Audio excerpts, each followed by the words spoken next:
మోకాల నొప్పులతో సతమతమయ్యేవారు ఆయుర్వేదంలో అద్భుతమైన లేపం ఉందని, ఈ పెయిన్ కిల్లర్స్ తో పనే ఉండదని చెబుతున్నారు ఆయుర్వేద వైద్యులు.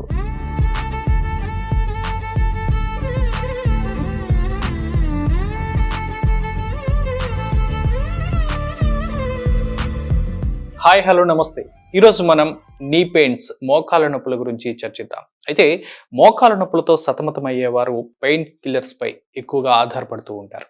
అయితే పెయిన్ కిల్లర్స్ విరివిగా వాడటం వల్ల చాలా అనర్థాలు ఉంటాయని, సైడ్ ఎఫెక్ట్స్ చాలా ఎక్కువగా ఉంటాయని డాక్టర్లు పదే పదే చెప్తున్నారు. అయితే ఇప్పుడు ఆయుర్వేదంలో అద్భుతమైన లేపం ఉందని, ఆ లేపాన్ని మనం యూజ్ చేయగలిగితే ఈ పెయిన్ కిల్లర్స్ తో పనే ఉండదని చెప్తున్నారు ఆయుర్వేద వైద్యులు డాక్టర్ హేమంత్ కుమార్ మనతో పాటు ఉన్నారు. నమస్కారం అండి. నమస్తే సార్, ఇప్పుడు మోకాల నొప్పులకు ఉపయోగించే పెయిన్ కిల్లర్స్ ఏవైతే ఉన్నాయో వాటితో సంబంధమే లేకుండా అద్భుతమైన లేపం ఉందని మీరు చెప్తున్నారు.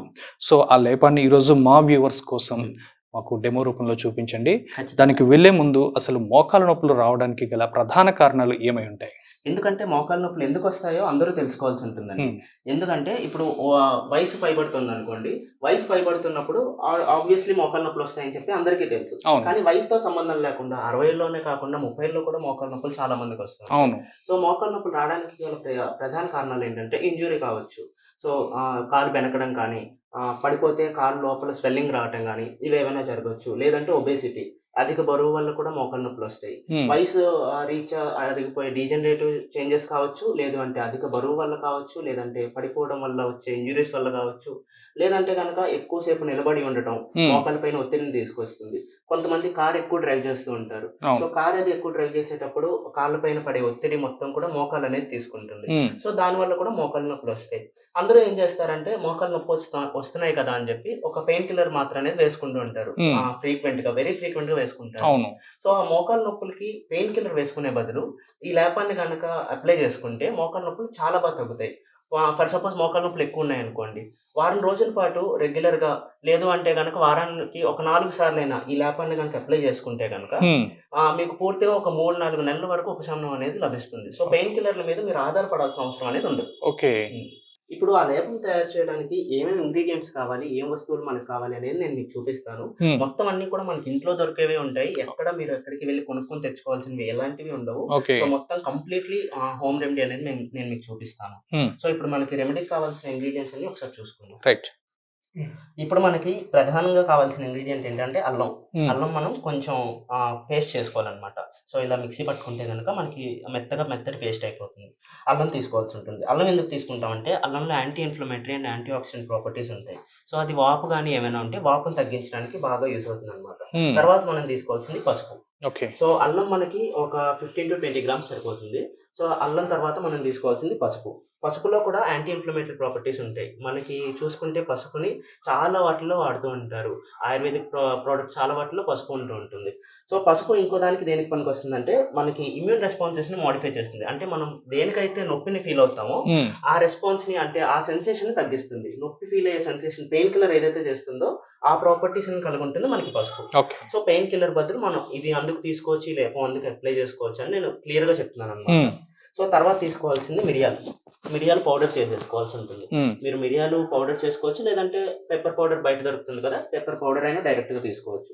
పెప్పర్ పౌడర్, మిరియాల పౌడర్ మనకి ఏంటంటే అనాల్జెసిక్ గా పనిచేస్తుంది, అంటే ది బెస్ట్ పెయిన్ కిల్లర్ గా పనిచేస్తుంది అనమాట. సో అందుకని చెప్పి పెప్పర్ పౌడర్ తీసుకుంటారు. సో దాంతో పాటు మీకు ఆవ నూనె కూడా తీసుకోవాల్సి ఉంటుంది. ఆవ నూనె దేనికి పనిచేస్తుందంటే ఆవ నూనె కూడా మంచి అనాల్జెసిక్ అనమాట. మనకి బ్లడ్ సప్లైని, మోకాల ఏరియాలో బ్లడ్ సప్లైని బాగా పెంచుతుంది. సో బాగా బ్లడ్ సప్లై పెరగడం వల్ల మీకు నొప్పి సెన్సేషన్, పెయిన్ సెన్సేషన్ అంతా కూడా రిలీవ్ అయినట్టు మీరు మంచి ఫీలింగ్ పొందుతారు. సో వీటితో పాటు మీరు కావాలంటే ఎప్సమ్ సాల్ట్ యాడ్ చేసుకోవచ్చు. నేను ఇందాకే మీకు చెప్పాను కదా, అందరికి ఇంట్లో దొరికే వాటితోనే చేసి చూపిస్తానని. ఎప్సమ్ సాల్ట్ అందరూ ఇంట్లో పెట్టుకోరు కాబట్టి ఎప్సమ్ సాల్ట్ అనేది నేను ఇంక్లూడ్ చేసుకోలేదు. కావాలి అంటే మీకు ఇంట్లో అవైలబుల్ గా ఉంటే ఎప్సమ్ సాల్ట్ యాడ్ చేసుకోవచ్చు, లేకపోయినా కూడా పర్వాలేదండి. ఎప్సమ్ సాల్ట్ లో ఏంటంటే మెగ్నీషియం అండ్ సల్ఫేట్ అనే 2 కాంపోనెంట్స్ ఉంటాయి. సో అవి ఏంటంటే బాగా పెయిన్ తగ్గిస్తాయి అనమాట. పెయిన్ ని, తర్వాత అక్కడ ఉండే వాపుని కూడా బాగా తగ్గించడానికి యూజ్ అవుతాయి. సో మనం ఆవ నూనె అయితే తీసుకున్నాం కదా, ఆవ నూనెని కొంచెం వేడి చేసుకోవాలన్నమాట. మనకి ఈ ప్రాసెస్ అనే కాదు, ఆయుర్వేదంలో ఏ ప్రాసెస్ లో అయినా మనం నూనె వేడి చేసుకున్నప్పుడు నూనెని డైరెక్ట్ గా మంట మీద పెట్టి వేడి చేయకూడదు. వేడి చేస్తే దాంట్లో ఉన్న మెడిసిన్ ప్రాపర్టీస్ అన్ని కూడా కోల్పోతుంది అనమాట. సో నూనెని డబుల్ బాయిలింగ్ మెథడ్ లో ఇలా వేడి చేసుకోవాలి. అంటే ఒక కంటైనర్ లోకి నీళ్లు తీసుకుని అవి వేడి చేస్తూ నీళ్లు వేడెక్కుతాయి కదా, ఆ వేడితో మనం నూనెని వేడి చేసుకోవాలి. సో కింద మనం ఆ వాటర్ ని హైలో పెట్టుకోవచ్చు, ప్రాబ్లం ఏం లేదు. నూనె కొంచెం వేడెక్కగానే, కొంచెం కాదు బాగానే వేడెక్కనివ్వండి, ఎందుకంటే మనకి ఇంకా ప్రాసెస్ ఉంది కదా, ఆ ప్రాసెస్ అయ్యే లోపు ఆయిల్ కొంచెం చల్లదే అవకాశం ఉంటుంది కాబట్టి కొంచెం వేడెక్కొచ్చు ఆయిల్. ప్రాబ్లం డైరెక్ట్ గా అయితే ఆయిల్ మనం హీట్ చేయకూడదండి. ఇలా దీన్ని మనం డబుల్ బాయిలింగ్ మెథడ్ అంటాం. సో ఈ డబుల్ బాయిలింగ్ మెథడ్ లో మాత్రమే ఆయిల్ హీట్ చేసుకోవాల్సి ఉంటుంది. ఇప్పుడు మనం ఆయిల్ హీట్ చేసుకున్నాం కదా, హీట్ చేసుకున్న తర్వాత మనం ఏంటంటే ఒక టేబుల్ స్పూన్ ఆఫ్ అల్లం పేస్ట్ చేసుకున్నాం కదా ఆల్రెడీ, పేస్ట్ చేసుకున్న అల్లం అనేది మనం బౌల్లోకి తీసుకోవాలండి. బౌల్లోకి తీసుకున్న తర్వాత దాంతోపాటు ఒక టేబుల్ స్పూన్ మిరియాల పౌడర్ తీసుకోవాలి. మిరియాల పౌడర్ తీసుకున్నారు. అండ్ దాంతోపాటు కొంచెం లైట్గా హాఫ్ టేబుల్ స్పూన్ అనుకోండి, హాఫ్ టేబుల్ స్పూన్ పసుపు తీసుకుంటారు.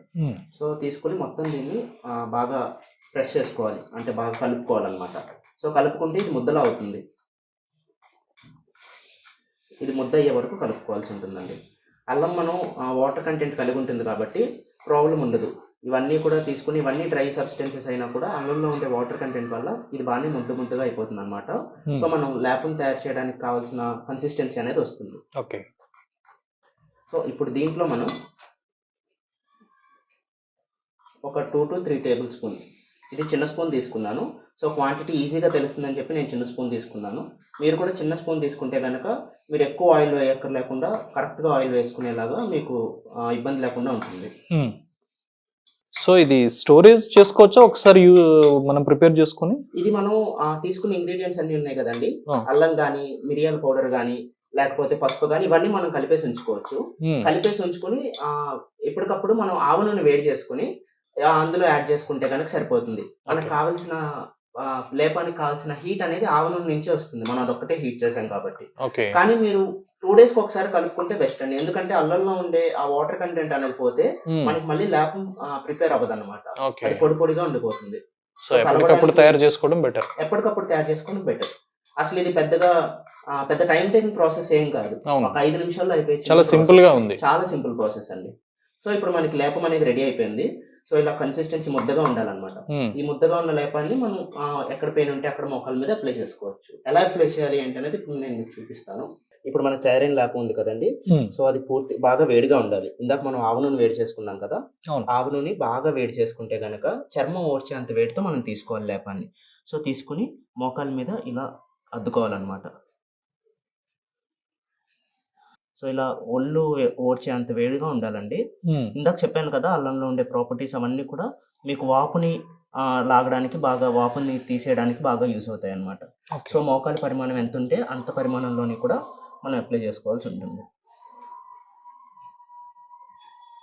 సో ఇలా మోకాలి పరిమాణం అంతా కూడా కవర్ అయ్యేలాగా మనం లేపాన్ని అప్లై చేసుకోవాలి. మీకు ఏమైనా పని ఉంటే గనక దాని మీద క్లాత్ ర్యాప్ చేసేసుకోవచ్చు, గుడ్డతో చుట్టేసుకోవచ్చు. కానీ గుడ్డతో చుడితే ఏమవుతుందంటే మనం వేసిన ఆముదం ఉంది కదా, అది ఆవ నూనె ఉంది కదా, ఆవ నూనె మొత్తం కూడా లాగేసుకుంటుంది అనమాట, క్లాత్ అనేది ఆవ నూనె లాగేసుకుంటుంది. సో మీకు అక్కడ మళ్ళీ ఆ ఎఫెక్ట్ అనేది తగ్గిపోతుంది. ఇలా ఒక 1/2 hour to 1 hour ఉంచుకుంటే సరిపోతుంది. మీరు ఇంకా ఉండగలను అంటే మాక్సిమం 2 hours వరకు ఉండొచ్చు, ఉంటే కనుక ఇంకా మంచి రిజల్ట్ ఉంటుంది. ఎంత ఎక్కువసేపు ఉంటే అంత ఎక్కువ రిజల్ట్ ఉంటుంది. సో 2 hours కంటే ఎక్కువైతే ఉంచకండి, ఎందుకంటే అప్పటికే అందులో ఉండే వేడంతా తగ్గిపోతుంది కాబట్టి దానివల్ల ఇంకేం ఎఫెక్ట్ ఉండదు. సో పెయిన్ కిల్లర్స్ తో పని లేకుండా మా వ్యూవర్స్ కోసం ఒక మంచి లేపాన్ని ఈరోజు మాకు చెప్పారు. Thank you.